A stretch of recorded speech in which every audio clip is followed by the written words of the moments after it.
Hey guys, welcome to another video of New Zealand's biggest gap year, where a few years ago, Robin and I did an epic challenge around New Zealand doing 365 days of 365 activities. And we're just doing these videos to sort of show you what's changed and answer some of your questions that you guys put in the comments of the first time that we published this video. So let's get on with the video and we'll hit the comments at the end.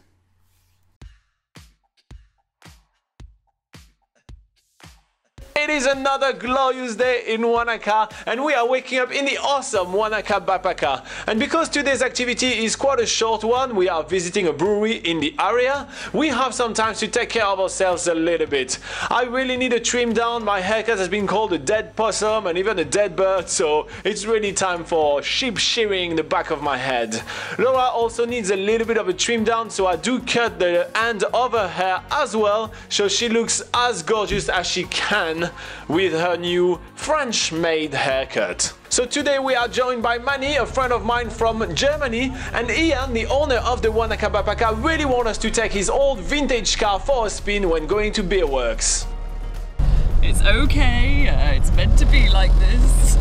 We are heading towards Beerworks, which is the microbrewery of the Wanaka area. It's situated just by the Wanaka airport, and it's a little bit tough to find to start with. It's sort of hidden behind a toy museum, but we are meeting our host for today, which is David, and he's going to be giving us a tour of Beerworks. Beerworks is one of the over 160 microbreweries in New Zealand, meaning they have a smaller production run of beers. They produce around 100,000 litres of beer a year. The tour turns into a battle of knowledge between Manny, my friend from Germany, which has probably been drinking beer since he was 7 years old, and David, our tour guide from New Zealand, which is incredibly passionate by beer making.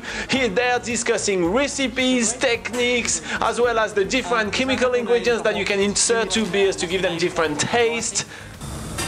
Oh my god, that is strong. And all the inner working of beer making. This all flies way above my head, as I am basically a casual beer drinker. I just show up at the pub, order a beer and drink it. I never knew how beer was made until we visited our first brewery, and honestly this is still a process which I'm really confused by. Why is there so many cubes? Why is there so many pipes? Why is there so many rules?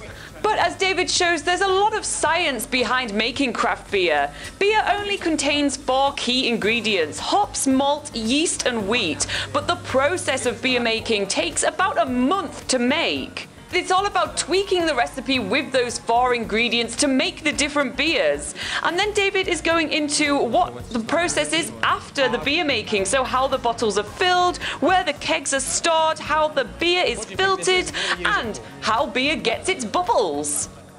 David also takes pride in showing us all the machinery that they have in this microbrewery, because despite the fact that this is a very small brewery compared to one of the biggest size, this brewery still produces beer 700 liters at a time, and you have to bottle all of that.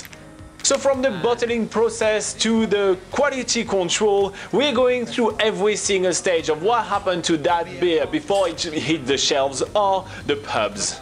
Beers from Beerworks are distributed all over the area: Queenstown, Arrowtown and Wanaka, and they actually named their beers after the local landmarks like Treble Cone, which is a famous ski field.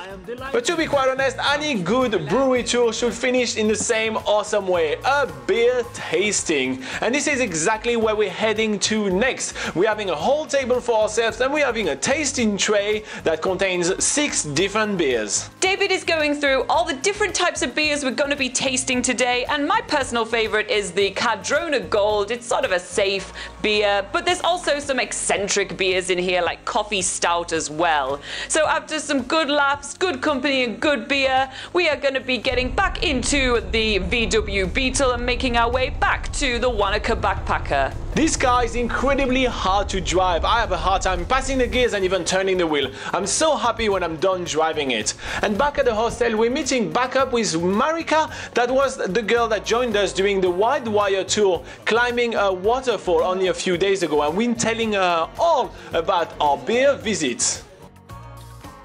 I guess it's a thought that counts, right? Thanks, Ian, for giving us this car, which seemed like such a cool idea in the beginning, but yeah, it's pretty nightmarish.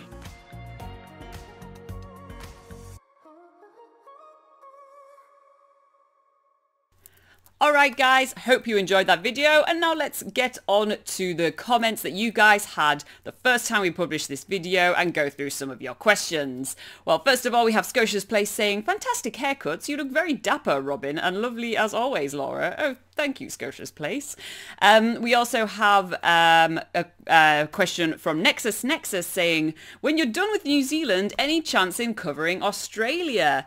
Well, that isn't really in the plans for us to cover Australia. It's already, first of all, it's a pretty huge country for us to tackle, like 365 days of 365 activities. But also I feel like there's a lot of information already out there available for Australia. There's lots of really good, really good YouTube videos, really good information online. So we kind of like to cover areas that, don't have as much information, so we can tell you guys about it and be a little bit more useful to you guys. So yeah, that's why we chose New Zealand, and that's why we also have travel guides out for some of the South Pacific islands. So far we have pocket guides for Niue, that's niuepocketguide.com. We have a pocket guide for Tonga, so that's tongapocketguide.com, and we also have fijipocketguide.com. So if you are planning on, once you're in New Zealand, maybe traveling to some of those South Pacific islands that are, usually a little bit too far away to usually get to, but since you're in New Zealand, might as well, check out our pocket guides on our other destinations that we cover. Alright, and more comments. Let's have a look. We have Rockbox Metalworks saying, beer, best video so far. We're really enjoying following your adventures. Although I feel obligated on behalf of Cars Everywhere to mention not all vintage cars look or drive like that one did. Maybe Robin had one too many on the tour. So yeah, we did have a bit of a tough time in that little Beetle, but it was still fun to drive. But yeah, that's also the thing when you're going on various brewery tours and wine tastings around New Zealand. If you are driving yourselves afterwards, you do have to pick the designated driver. So Robin didn't have too much beer or anything, you just had a quick couple of tastings. But usually if you are planning on like everyone in your group doing tastings and having a lot of tastings, that's when it's a good idea to book onto winery tours or brewery tours, so that you have the driver that is your guide and taking you to various different wineries and breweries. But yeah, you don't have to worry about the driving. Otherwise, you can always spit your tastings out. That's kind of like how you're meant to do it on winery tours if you are a proper wine connoisseur. But yeah, a lot of us just tend to drink all the wine and the beer, and it's fun. So yeah, there's a couple of comments that we had the first time round when we published this video. If you do have any comments or questions of your own, make sure to put it in the comments below and we will get back to you pretty quickly. That's kind of what we do. We like to be helpful, but another great way to get your questions answered is to come to our live Q&A session, which we do on YouTube every single Sunday at 8 AM New Zealand time, and we go through the live chat and answer all your questions about traveling in New Zealand. So come and join us for that. It's a lot of fun. All right, guys, see you for the next episode.